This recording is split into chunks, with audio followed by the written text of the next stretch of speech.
Dövlət proqramı çərçivəsində əhalinin içməli və suvarma su ilə təmin edilməsi istiqamətində işlər davam etdirilir.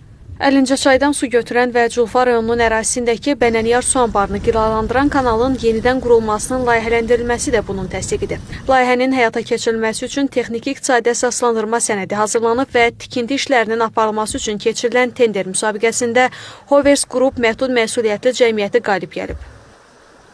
Kanal altında olan 400 hektar əkin və həyətyanı sahələri suvarma suyu ilə təmin edilir. Həmçinin qeyd etdim ki, 17,4 milyon kubmetr su tutumu olan Bənəniyar su anbarı Babək və Culfa rayonunun ərazisini əhatə edən 4200 hektar əkin sahəsini suvarma suyu ilə təmin edir.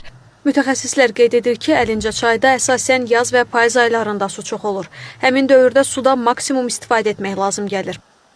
Bu baxımdan uzunluğu 7,7 kilometr olan kanalın yenidən qurulması və su keçirmə qabiliyyətinin 3 kub metr saniyədən 5 kub metr saniyəyə çatdırılması su anbarının vaxtında və tezdə olmasına imkan verəcək. Layihənin icrası ilə su anbarına suyun vaxtında doldurulması təmin ediləcək.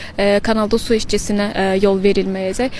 Həmçinin ətraf ərazilərin kifayət qədər suvarma suyu ilə təmin olunması həyata keçiriləcək və kanala təmiz su daxil olduğu üçün istismarı da asanlaşacaq.